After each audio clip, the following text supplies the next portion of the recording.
Abraham, I think I'm here for some clarity, as you discussed earlier in the intro.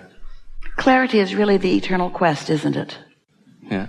Clarity meaning tuning to broader perspective. Isn't that what clarity is? Let's define it. Clarity is finding the vibrational equivalency of my source. My source who is aware of everything and knows exactly to this most minute detail what I'm looking for. Yeah. I think I've been holding myself back with limiting beliefs. Everybody does. Beliefs do dilute, but they have value too. So let's not condemn beliefs. Let's appreciate the clarity of desire that they've produced, and then try to soften them so they stay out of the way so that you can see what they've produced. Isn't that a nice way of looking at that? Yeah. Pushing what I've been brought up with aside to then look further in the future in a different way. Here's the thing.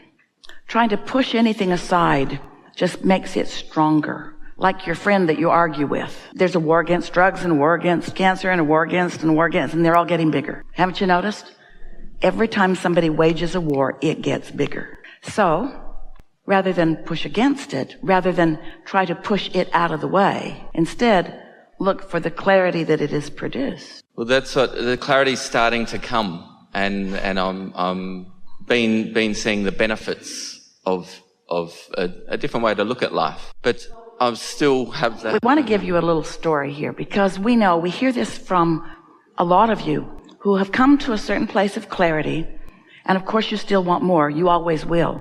It's an eternal quest, evolution. Since we are all eternal, more must be understood and embraced. So there's no standing still and there's no going back. So going with the flow of expansion is a really good thing. But there is a strong human attitude that takes place in these rooms quite often that goes something like you described just now, that you were raised in different belief systems that now you're trying to push aside, and that'll get you nowhere. Look at it this way. Let's say that you stepped into a vehicle and it wasn't awesome by today's standards, but it was awesome by that day's standards, and you stepped in it and you moved forward in it for a while, and then you looked over and there was something much more in sync with your now desires and understanding. So you stepped into that and off you go for a while. And then after a little while you see another and you step into that and off you go. But you don't want to condemn the vehicle that took you to that one, that took you to that one, that took you to that one, that took you to that one, that took you to that one. It's all part of the evolution. You don't want to stand where you are and ever feel regret for how you got here, because that makes where you are full of resistance and makes you less open to the receiving that could be there right where you are. Yeah. No, I think I'm in the right spot right now. We think so too. And we think you were then, and then, and then, and then, and then, and then. You see, let's chew on this just for a little bit. We want to put all of you at ease relative to your emergence into this physical body in this time and space. So, splat, there you are. Now, you started this conversation with just the best word ever, the word clarity. And we identify that clarity is alignment with the whole of you. And clarity is about focus. So you were born into an environment, we're talking about the whole earth experience, of enormous variation and diversity. Oh, it's just beautiful and perfect and balanced. Understanding, you made the decision to come deliberately because you understood that out of all of that would come your opportunity to come to your own decisions and desires. So you weren't pushing against anything that was here. Not one of you said, I'll go, but clean it up before I get there. One political party, please. In agreement. One religion. Please decide how you see God, and once you're all in agreement and you're no longer killing each other over that, I'll come. Not one of you said that. Instead, you came knowing that the diversity would help you to focus. So think about what focusing actually is. Isn't relationship with something necessary to focus? If you came into this room And it was a room that was completely devoid of light. While with your other senses, you may be able to find your way to some extent. Isn't it nice that you could use your eyes to focus? Isn't it nice that you have some relationship with your chair? Isn't it nice that you have some relationship with one another? We know this is a really bulky, obvious analogy, but everything around you is necessary for you to focus. And so being born into a belief system, every single one of you knew that no matter what belief system you were born into, it would evolve into something that was bigger and more. Every one of you knew that. And not one of you came into this body making war with any belief systems that existed. That's why you came in such diversity into so many different belief systems. There is a belief system that goes across the board with humanity, that serves you and yet doesn't serve you, that we like to talk about all day, every day. And that's the belief system that you all have in your infatuation with, you're more than infatuated with it. You so embrace now reality. What is now has so much of your attention that you hold yourself back from the creation that you've already put into your vortex. So it's believing in yourself in those relationships. But which self? There's the you who is under the influence of the whole of who you are, and there's the you who may be influenced by other humans who are insecure.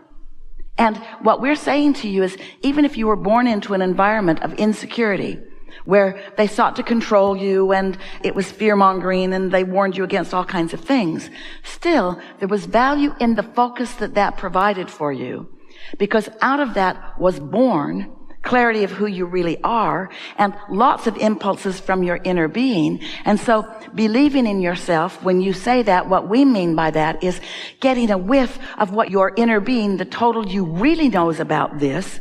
And when that happens, when you really hook up with who you really are, you don't feel one bit of impulse to push against one bit of anyone. When you're really tuned into who you are, it's only their assets and their positive aspects that your inner being ever focuses upon.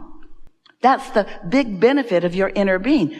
We're going to say something to you, and you're going to repeat it, and when you do, we're going to deny it. No, we won't deny it. But we want to get your attention with this, and so we're going to say something. Esther's already formulated the words for it, so here they come. You're here doing the dirty work. I've got the front seat. Say again? I've got the front seat. So you're here to experience the contrast. Your inner being isn't. You are here experiencing contrast and giving birth to what is preferred, and your inner being turns undivided attention to what is preferred. So when you say believe in yourself, we want to say more than believing. There's hoping, which is pretty good. There's doubting, which feels terrible. There's hoping, which feels better. There's believing, which feels even better, and there's knowing, which feels even better. When you know what your inner being knows, now you're standing strong and stable. And when you are tuned in with your inner being, you don't need to push against anything because you don't fear its intrusion into your experience. You only fear intrusion when you're misunderstanding. It's attraction, it's attraction, it's attraction, it's attraction. There is no assertion. It's attraction, it's attraction, it's attraction, it's attraction, it's attraction.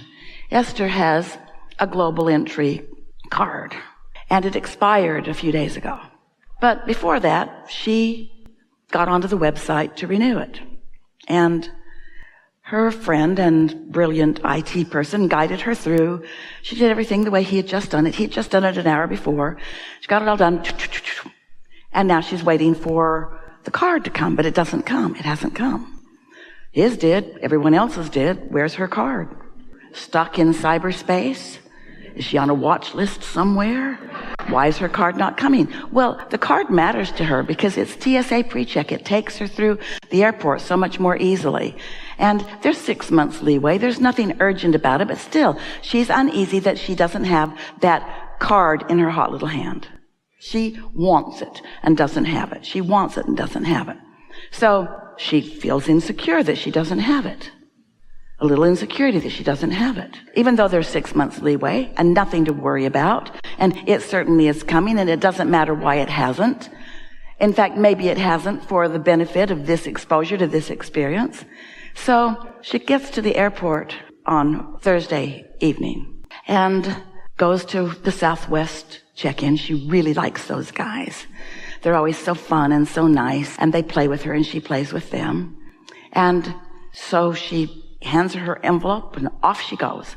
She has her driver's license still in hand and her boarding passes, and she comes to the first place where they check to see if you have TSA. And she's really on the move because she always just holds it, and she's amazed how well they can see. That they're able to always see that she is TSA pre-check while she's in motion. And she always says, "You've got really good eyes," as she swings past them. So she's swinging past this guy, and he says, "Hold it, wait. You don't have TSA pre-check." And Esther said, "Yes, I do."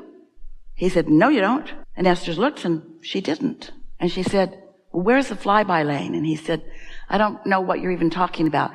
You'll have to go back to the..." She said, "I always get it." And he said, "Well, not today." And her greatest fear has come to pass. She has to get in that long line. She looked down. It wasn't even her name on the boarding pass.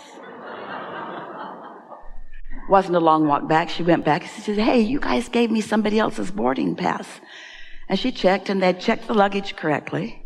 And someone else's boarding pass had just been in the printer. And he said, "I am so sorry." And Esther said, "It wasn't your fault."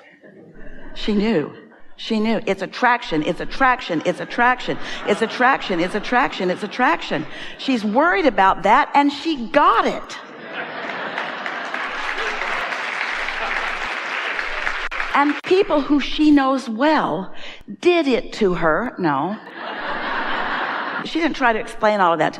"Well, you see, there's this law of attraction thing, and you're just a cooperative component to my fear, and I've been worried about this, and so you tapped into my vibration, and you were inspired by your inner being to make what looks like a mistake but was really divine intervention to put me in a position of understanding that I get what I think about."